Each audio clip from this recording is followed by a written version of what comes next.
one of the top players at the very least is Will Johnson, who did hold this camp. We got to talk to him for a while. Again, he's on the cover of the Wolverines Michigan Football Preview magazine that you can order at thewolverineondemand.com, which he said he's very excited and honored to be in that role. Blake Corum was last year. But Will Johnson, many people, it sounds like, are talking about Will Johnson potentially playing offense. And Will Johnson said, yeah, there's a buzz around the building. And I asked him, who started the buzz? Buzz doesn't just happen. He said, well, I'd say I started it, but all the offensive guys want me to do it.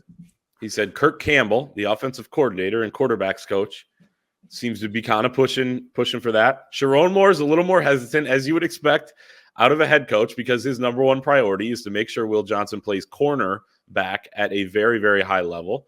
But sounds like maybe he hasn't totally ruled it out.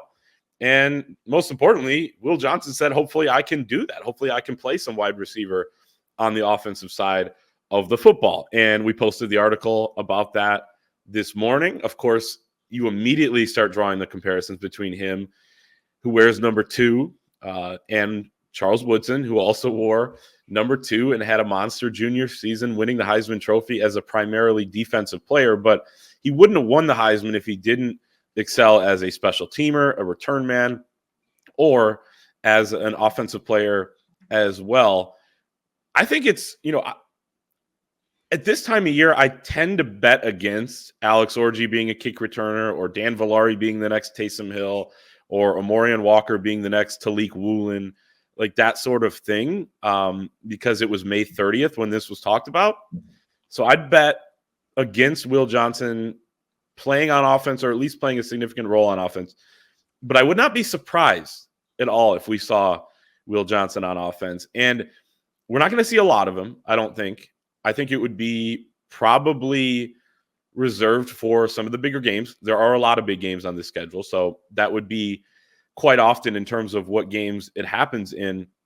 But you don't need him to be on the field a lot to have an impact as an offensive player. Charles Woodson, as a sophomore, had 10 receptions for 139 yards, 1 touchdown, added, I think, 6 rushes as well. Returning punts was really where he was the most dynamic, as a lot of people know. But he had 231 receiving yards as a junior, which is good. And I think it was 11 catches that season. Jabril Peppers is another guy that comes to mind as somebody who was a defensive player who played offense at Michigan. He had more touches his junior year. He had 27 rushes for 167 yards. He played Wildcat quarterback, though, mostly that year. I know some slot receiver, running back type of stuff, decoy. The year before, in 2015, remember Mark D'Antonio called 2 straight timeouts when he saw Jabril Peppers in motion and running around in that game. So he can really kind of strike the fear of God in you. And Jabril Peppers is a different player than Will Johnson. But just throwing some context out there for what a role would look like. Now, Will Johnson did play offense in high school at Grosse Pointe South. He had 1,300 all-purpose yards as a senior, 42 receptions, 6 touchdowns. The game I saw him in live, too, he played a lot of Wildcat quarterback. I think he had 2 or 3 rushing touchdowns. He was a tough runner playing on a sprained ankle. I don't think you play him at Wildcat quarterback, though, like he did in high school, or like Jabril Peppers did here. And a big reason for that is because you have Alex Orji. If you're going to throw that curveball, as you said, at AB, you're probably going to use Alex Orji in that role. So, yes, there is buzz in the building, Anthony Broom, that Will Johnson could play on offense. Oh, boy. Okay, so I have to choose my words carefully here. I would love to see it. I don't need to see it. And I don't know, I need him to be Michigan's number 1 cornerback for 70 snaps a game, 75 snaps a game, whatever it is. And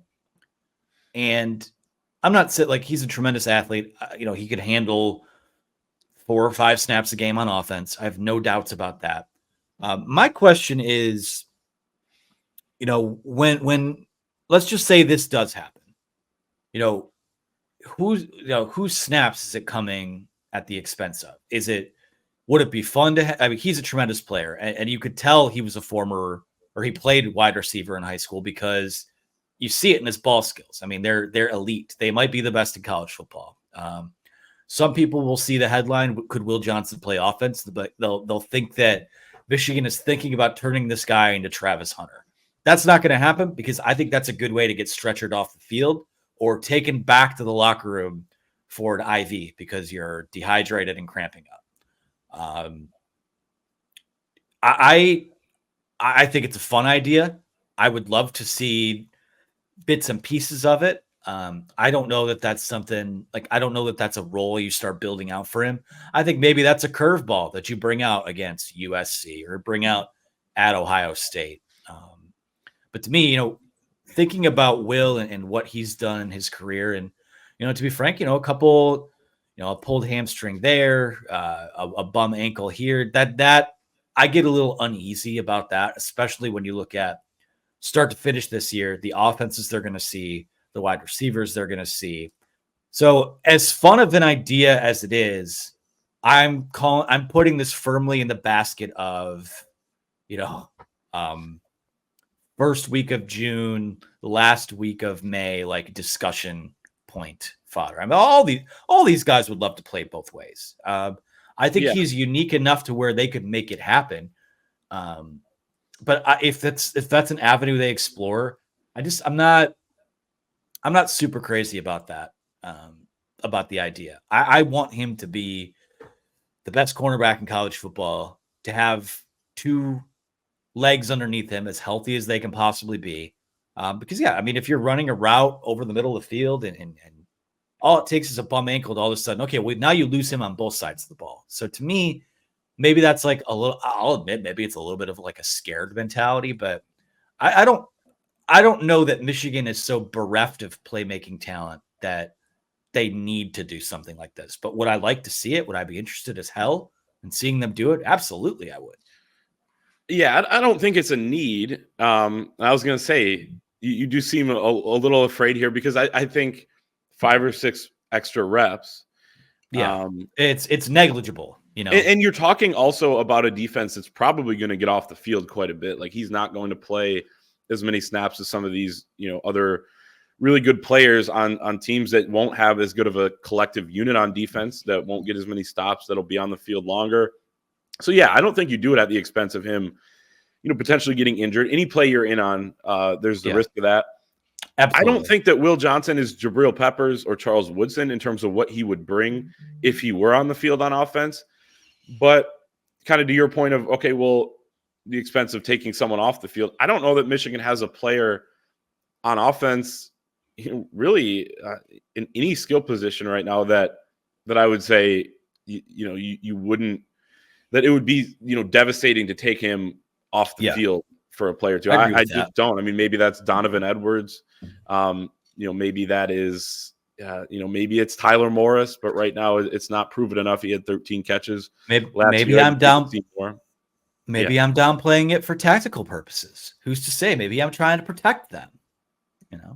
Are you? There are Buckeyes and Spartans that watch the show, so just trying to hedge a little bit.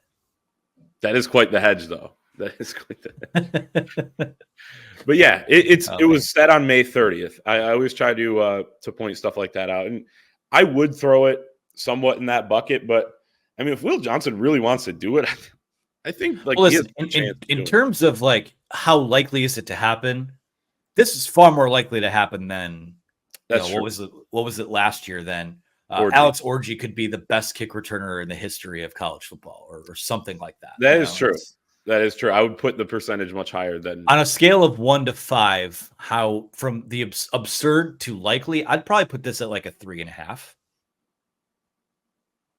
Yeah, I don't think it's absurd. I would put it. No, I think it skews towards being interesting and could help them.